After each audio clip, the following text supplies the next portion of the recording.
welcome to the Heroic Review, the slightly late review of the main attraction, which is episode number 24 of season 5 of My Little Pony. Today I am your guest moderator, Scribbler, and I am joined today by Greg. Hello everyone. And Reverb, Brony. Hello. And together we are the three Caballeros. No, we're not. We're just three idiots who don't have anything better to do on a Saturday than review a pony episode. So, moving on. Right, this was written by Amy Keating-Rogers, with storyboards by Mike West and John Young, and featured Countess Coloratura, voiced by Lena Hall, who basically managed to get onto this show, I believe, by putting Friendship is Magic into an acceptance speech, and was invited on the show, and is kind of a big deal, though I have to admit I hadn't heard of her before this. So, first impressions, everybody. Greg, what do you think? I quite liked the episode, though at this point I saw it, 3 weeks ago? 4 weeks? I forget how long ago it was anyway. It was broadcast on the 21st of November. I liked it. The music was good, and the characters were good, and I'm out of practice, so I apologize. Reverb, what do you think? I'm also kind of struggling to remember it, but I kind of found it fairly average, except that one song the one song that I really, really liked, the one where she played on the piano. I'm terrible with the song names. The piano after she became herself sort of thing. The Magic Inside. The Magic Inside. That song. AKA the song everybody is now covering on YouTube. Oh, really? Oh, yes. Yep, it's stolen the throne from, what was it? Rarity's every other song. Well, there's that. Like, everybody who's anybody has covered Lullaby for a Princess or The Moon Rises.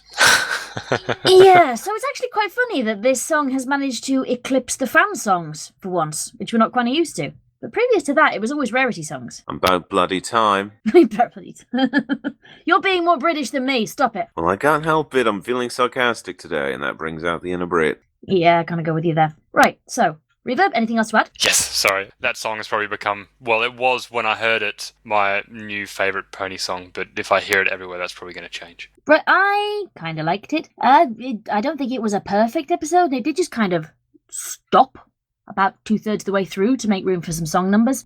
And I'm not entirely sure.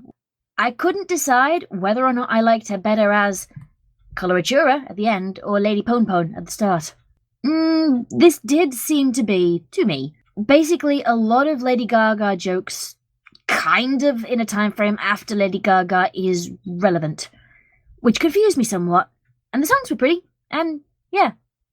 Right, so let's talk about the story. What do we think of this? It is based on the idea that when she was at camp as a spry young filly, Applejack made friends with a pony called Coloratura and then renamed her Rara. And also, it's hilarious that Rara is now canon and it's not Rarity. And Rara? Rarity is Rarara. Does that mean that if a pairing between them happened, it'd be Rarara? Yes. I like it. We call that a bad romance. Because now I can't not hear that to the tune of the stupid song, which is stuck in my head, damn it, Lady Gaga. Lady Pon. Pony Rara. Right. Pony Rara, okay. Yes. And many moons later, she finds out that her little Rara friend has become Countess Coloratura, one of the foremost, singers in Equestria who has never been named before and kind of has been eclipsed. What was the name of the other pony we had? Sapphire Shores. We had Sapphire Shores, the pony of pop. Yeah. Who was apparently only the second biggest pop star. Yeah, she was the pony of pop until it was inconvenient for her to be the pony of pop. I rather liked that. And I do find it quite funny. We've had the pony of pop, who is voiced by a singer who has never properly sung in the show before. She has. Not properly. She's not had a proper song. Well, not a full song. Exactly. She was the first who was voiced by a singer. She's never had her own song number, despite being for 5 seasons Pony of Pop. The first time this turns up, and she gets, 3 song numbers in the same episode. It's a statement on the fickle nature of popular music, right? You can be the biggest thing in the world for a few months or years, but then some upstart's going to come out of nowhere and take all your glory away. All right. Yes, and Applejack helps her see through the sequins and the sparkle and become who she really is again by throwing over her arsehole of a manager, Sven Gallop. Et voila, we have an episode. Because The storyline is, to be honest, a bit thin to make room for pretty song numbers. Well, the story boils down to Sven Gallop is an asshole, doesn't it? Yeah, so we'll go with you first then, Greg. What do you think of the storyline? Well, as has been said, there's not a whole lot to it. Sven Gallop is a manipulative jerk. She ditches him as her manager, and everybody's happy. Apart from Sven Gallop. Oh, yeah, but who cares about him? Sven Gallop cares about Sven Gallop. Well, that's the whole problem. Yeah, that was kind of the problem. He was an asshole to Pinkie Pie as well, which kind of turned most of the fandom against him. Reverb, do you have something to add? Well, I mean, pretty much the thing about the episode which made it feel really quite cookie-cutter, I suppose, is that he was the very one-dimensional character in that he was just an arsehole and he was nothing but an arsehole, and that was it. And then Pinkie Pie, who's pretty much the only character that he really interacts with a lot, is really quite one-dimensional in this as well, and that she's over the top and silly and stressed. Well, I suppose there's a few different dimensions, but she doesn't, stop to try to question why all this is happening and try to fix it in the way that Applejack sort of does. So it's sort of, I don't know, it was a bit predictable, I suppose. I will point out that just having emotions doesn't make you multifaceted. It means you've got emotions. Multifaceted is a character arc over time, and Pinkie is quite multifaceted when she's got good writers. But I will agree with you that she doesn't really go very in-depth to the problem. That said, she is organising an entire charity concert, so I think she probably had a few things on her mind. Yeah. Is that, and Pinkie's not the one who knows Rara.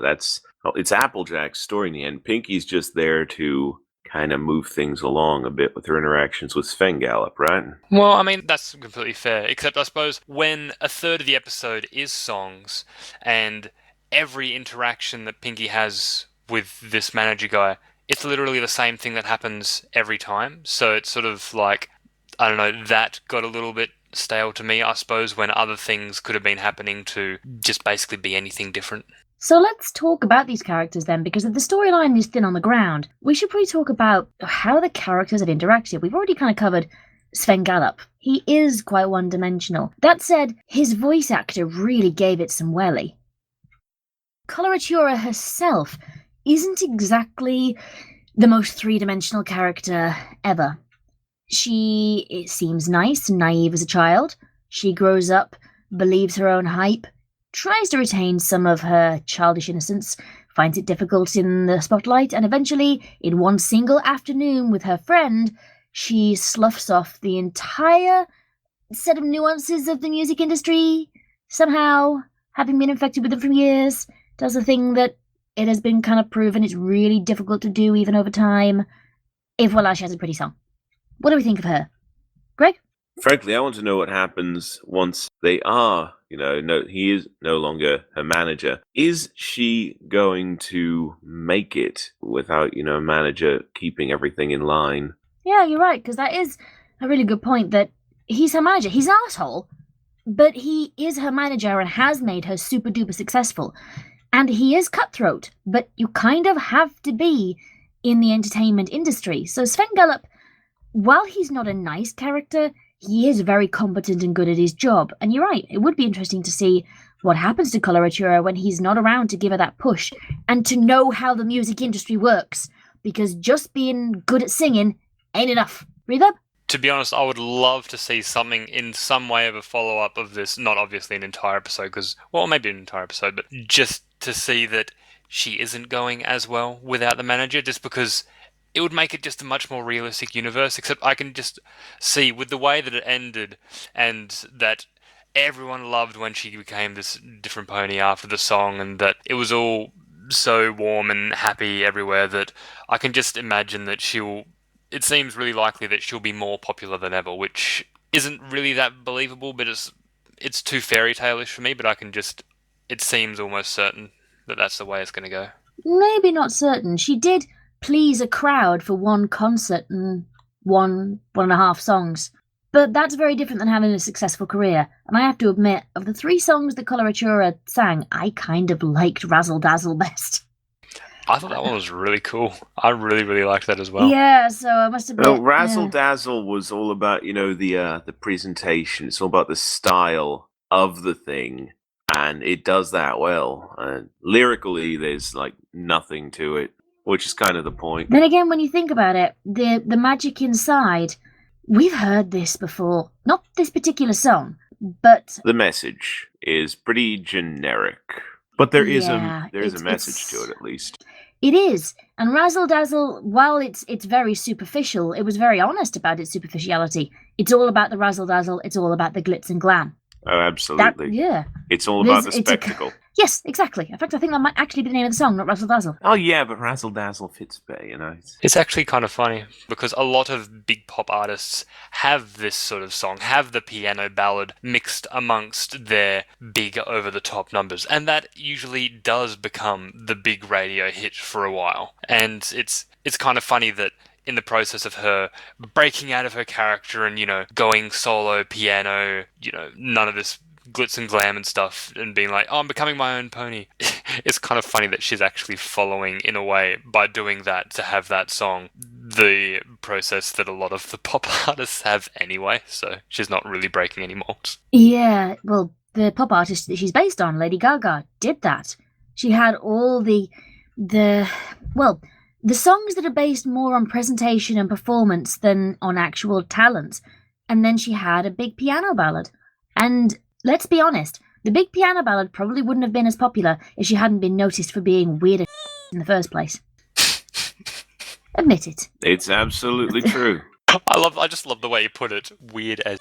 You have to have a gimmick before... It's an unfortunate indictment of the music industry today that you have to have a gimmick to get noticed.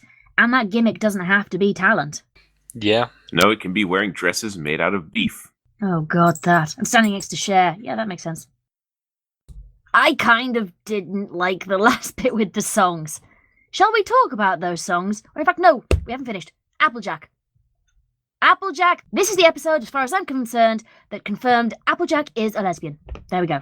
Can discuss. What? Confirmed? I think that's kind of extrapolating in an odd direction from the actual information we've been given. Nope. I'm afraid nope. As far as I'm concerned, Applejack lesbian. She loved Rara. She said she was her fairy friend. I mean, there we go.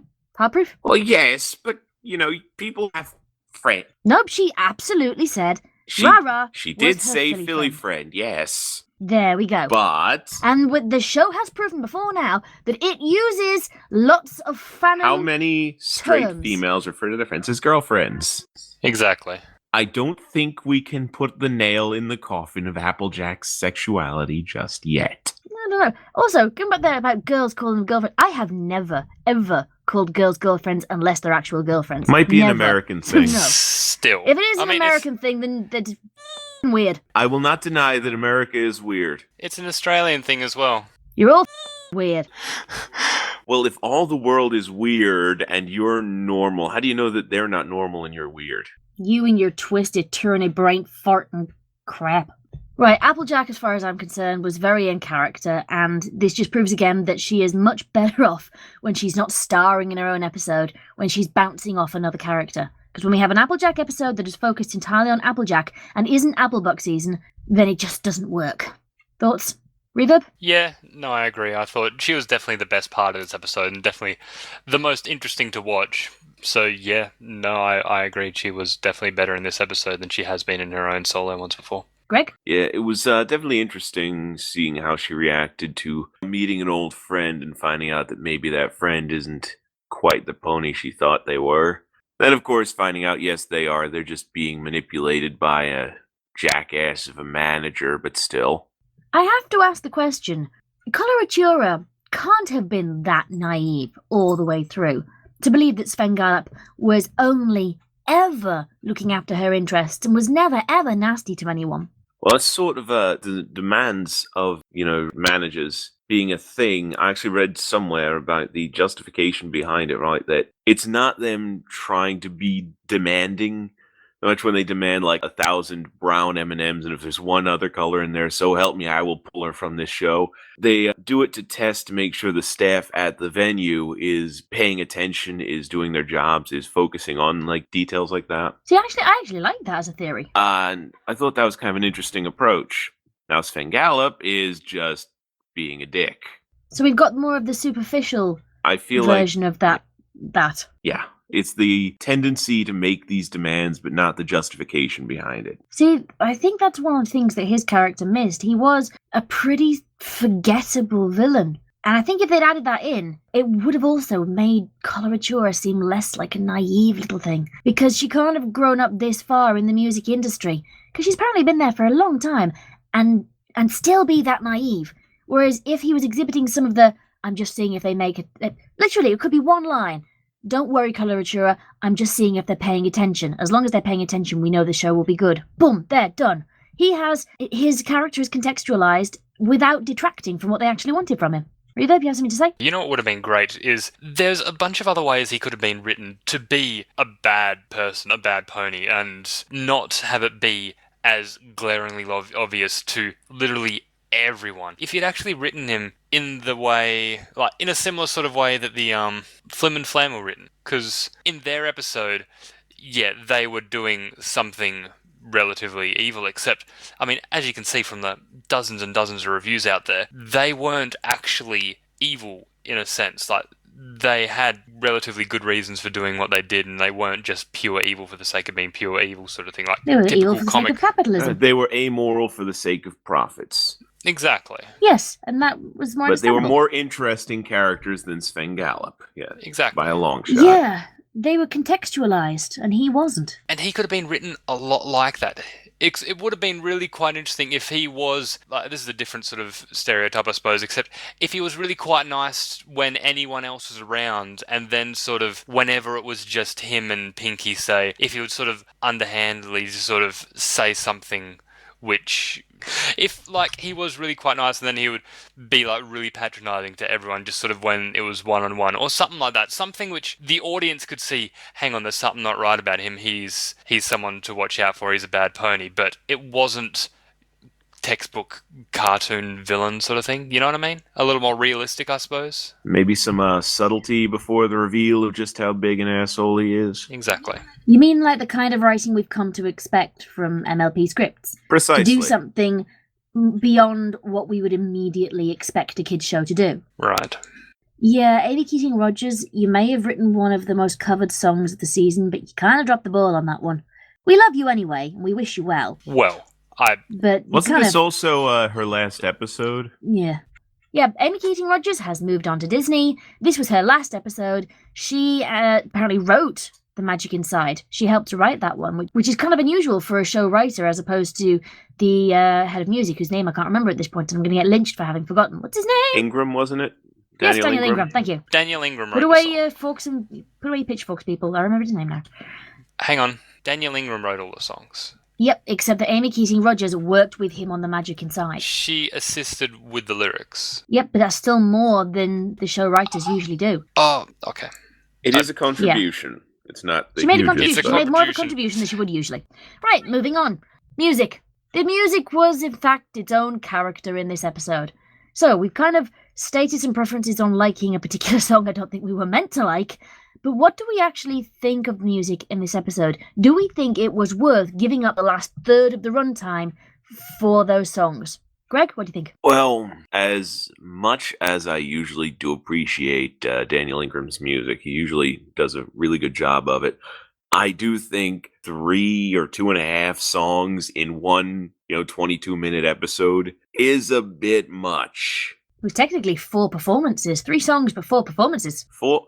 Damn. Yeah, too much music. Yep, because we had a reprise of Equestria, the Land I Love with the CMC Oh, yeah, at but the that was end. only like a 30-second thing, wasn't it? No, it was a minute, A minute and a half. half. I'm terrible Yeah. at judging this stuff. Anyway, yeah, too much music for the runtime. Just a bit. Reverb? I think actually with this episode, the songs are more worthy to be in this one than they have been to be in nearly any of the other episodes in the last 2 or 3 seasons and all the Equestria Girls movies. I thought all these songs were dozens times better than any of the songs in the Equestria Girls movies. Would it not necessitate then that this be a musical episode as opposed to an episode with music in it? Because that's the thing that I came across, is that we've had before now musical episodes where the story is moved along by the music. And this one wasn't. The story stopped for the music, and that was the issue I had. The music is beautiful. I love the songs. I think that Lena Hall is a phantasmagorical singer, and Daniel Ingram once again has come up with songs I would happily pay for. But it was at the expense of the story, which is something I didn't like. I mean, you're approaching 25% of the runtime there with just songs. I think it was more like 33% of the runtime. Really? Damn. Yeah, I'm fairly certain that if you took out all the songs in this episode, it would only be 2/3 of its length. The big difference with this one is, rather than all the others, is they're not musical numbers. They're actual performances. There's a big difference. Like, all these songs, they were all sung on stage as actual songs. There's a big difference between if they had that and then musicals in the background for moving the things along.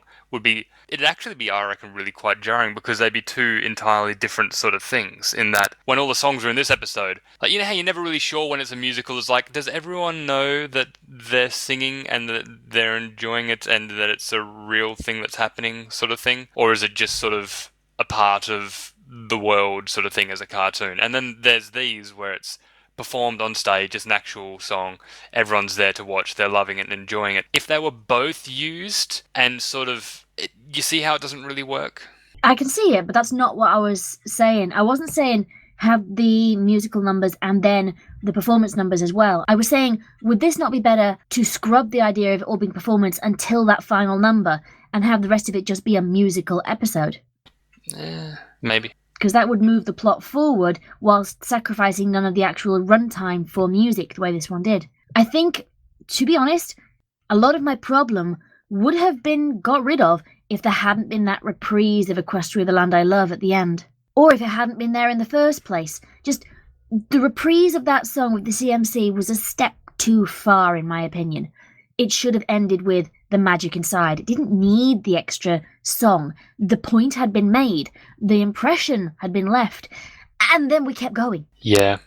I reckon what would have been better is if they started with that, like, literally 20 seconds before the end, and then it actually became the credits. Yes, that idea I would have liked. That way we could have maintained everything. Like, fade out right after they call the CMC up on stage and have it play over the credits, yeah? Yeah. Yeah, and then just have, like, after the credits, just Applejack going bing. Because it's a very important plot point of the entire episode, that song happening, is that was the reason that she disconnected from her manager and all that sort of stuff, was all about doing that song with those ponies. So they couldn't have cut it, really. It needed to be there, but I completely see what you're saying in that. Or it could have just cut that plot point, because it wasn't essential to the episode. Really? The Magic Inside did that. No. Well, she would have needed another reason. Because the whole idea of that last musical number was her reconnecting with herself. Yeah. And staying true to herself, which the Magic Inside had done. All you had to do was scrap that one line earlier saying she was going to perform on stage doing that.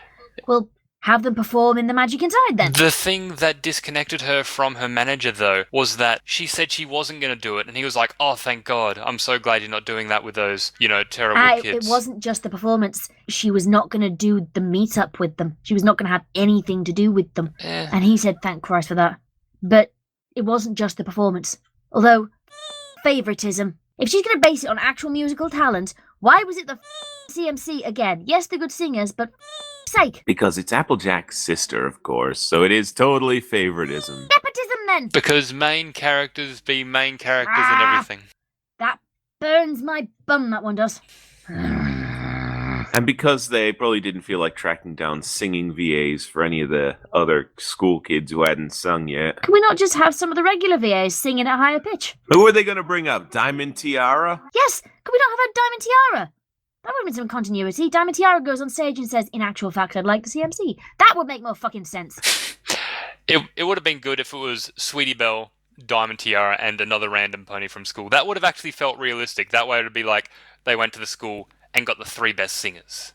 And that would have been interesting right, you're representing the Crusaders, but you're not just bringing up the Crusaders. Exactly. Because there's more kids who are worthy in town than just the CMC every time. Plus, it would have been interesting because Apple Bloom was the massive over-the-top fan. It would have been really interesting if her friend got picked and she didn't as a subplot. Her hopes and dreams were crushed. Well, that could have just been fixed with like one facial expression. She looks disappointed. Sweetie Belle looks hesitant. And then she goes, go on stage. Like, little expression. And that's it. Yeah. But that would have been good. Progresses Apple Bloom's character. We're getting off topic a bit. That this is a subplot. We've just introduced ourselves.